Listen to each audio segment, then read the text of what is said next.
have journalists with him whenever he leaves his residence. The White House Correspondents Association says the move was unacceptable. Joining me is Rowan, editor of The Spectator Australia, columnist for the Courier Mail. Rowan, this is a major scandal, mate.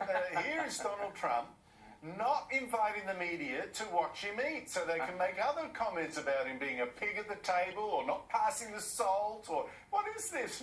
It's incredible. Well, the worst thing about this actually was on the ABC. Our tax dollars really being put to good use on the ABC. Not only did they miss the entire Trump phenomenon all the way through, their analysis is now so deep they're worrying about whether journalists are informed when the Trumps go out to dinner. You can hardly blame Donald Trump, Andrew, after a year of telling people he was going to build a wall and being laughed at, he was going to stop extreme vetting of Muslims, got laughed at, going to cancel climate change, got laughed at, said he was going to win the election, got sneered belly laughs from the same media. So what happens now? Is he going to say, I'm going to go out to dinner tonight, and they're all going to fall about and say, no, you're not, of course you're not going to go to dinner, ha, ha, ha. No wonder Trump isn't interested in the media. I mean, come on. But for the ABC to be running this garbage. But there's a darker side to this as well, Andrew, as well as the humorous side. And one of the reports about how disgraceful it was that the Trumps hadn't informed the media where they were going for dinner that night was they went on to say, of course, the media always have to be near the president when they're out and about. I mean, they were there when JFK got assassinated, and they were there when Ronald Reagan got assassinated, so you've got to have your media there, ... I mean, and this is yes. This is the horribleness of what is going on at the moment. You can laugh at the vacuous, fatuous, asinine comments of the tears, and we're going to play with Play-Doh, and we're so upset. Just imagine for 1 second, Andrew, if after Kevin Rudd had won, or Julia Gillard had won, or Obama had won, the entire kind of right-wing conservative media had blubbed and carried on. Oh, we're in tears, we don't know what to do with ourselves, and no, it's not a nightmare, you're not all asleep. I mean, it's fatuous, and it just shows how out of touch the media are. And as if, as if Donald Trump would want to invite 100 of his most intimate and bitter enemies to sit down here while he's eating dinner. I mean, are they nuts? But I thought, he wrote, I thought the footage from the restaurant, when some reporters finally did turn up around dessert time, really told the story. So we've got these reporters going, asking these cross questions. Why didn't you? While the diners inside, the public, are giving the president a standing ovation. Have a listen. Have a listen. Mr. President-elect, no heads up for the media, sir.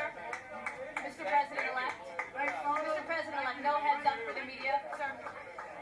Right, that's so symbolic, isn't it? It's very symbolic, and he actually joked to the diners about, don't worry, I'm going to give you all the tax cuts. So, I mean, to Donald Trump, he was just being himself. The media, first they have a dummy spit because they weren't invited along. Then when they get there, they start screeching at him, putting him up his dinner, I might say, screeching at him, haven't you got something for us? Haven't you got something for us? It's going to be a fun few years. I should have thrown him a bread roll or something. Exactly, yeah, some crumbs. Exactly. You can have the crumbs. Exactly.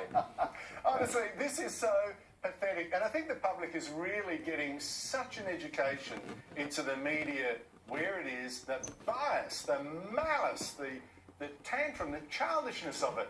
But it's exposed something else. Rowan, I was really interested. We pay, I checked this today, we pay our Department of Foreign Affairs nearly $7 billion a year. $7 billion to keep an ear out to what's happening in the world, advance our interests.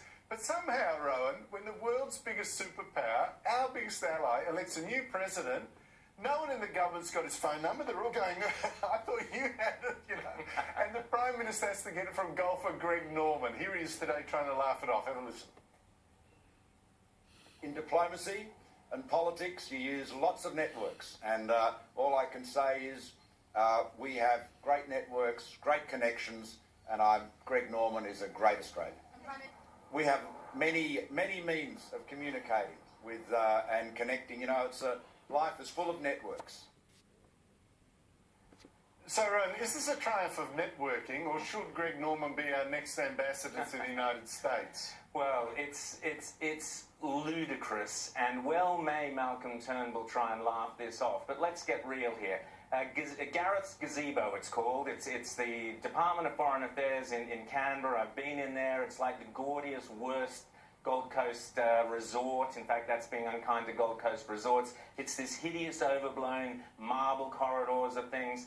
And there were only 2 horses in this race, similar to what Peter Dutton was saying earlier. There are only 2 horses in the American presidential election, and none of them in the Department of Foreign Affairs could pick one of them, could pick Trump, could pick the winner. Now, we spend billions on this organisation, billions overseas. If they can't even get this right, they are useless. If this were the CEO of a company, if I were the CEO of a company and there were 2, Company A and Company B vying for the contract, I would be ready for whichever one won that contract. And for the Department of Foreign Affairs, for Julie Bishop to not be prepared and Malcolm Turnbull not to be prepared for a Trump victory is a dereliction of duty. They did not do their job. They let down the Australian people. Malcolm Turnbull went over to New York and didn't even bother meeting Donald Trump, who are the most important person in the world in terms of this nation's security. He didn't even bother meeting him. Julie Bishop looked shocked and stunned when her best mate Kerry and Clinton didn't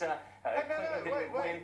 It's a dereliction of duty, and they should be ashamed of themselves. And worse, every single one of those public servants in Canberra should be fired tomorrow. They are useless. Canberra is infested with left-wing, greeny type ideology which prevents them from doing their jobs. Australians deserve to know that their public servants, the Department of Foreign Affairs, are right on top of what is happening in America. And on your show you had Mark Latham very accurately pointing to all the think tanks and academic world that failed to pick this, but our own bureaucrats and diplomats, a lot of them should be fired. It's a disgrace, Andrew. Now, I've got to put in a word for Julie Bishop, the loyal deputy. I'm not quite sure who loyal to, but the loyal deputy. Mate, she is engaged in very serious business. I saw a picture of her, I think it was the Society pages, but it might have been the Lady pages, or maybe it was the Party pages, I don't know.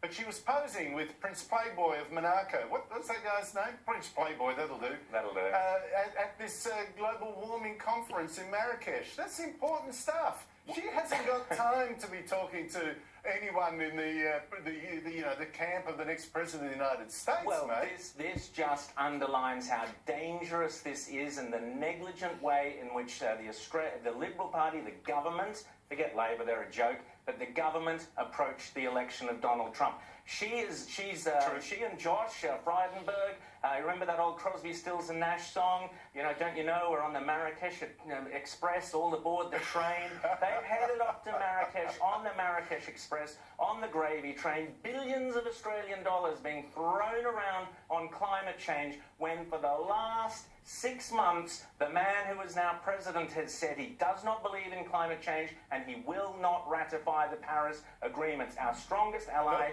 the country which we should be emulating, we're off there spending billions, completely wasted money. The Australian taxpayer is wasting that money. We have states like South Australia in blackout. We have coal-fired power generators closing down, hundreds of people losing jobs. Well, these clowns are off on the Marrakesh Express, spending our money, totaling up to who knows what around the pool, around the, in the Casbah or whatever. It's scandalous, and it goes to the lack of preparation by the Department of Foreign Affairs and by the government. Spot on.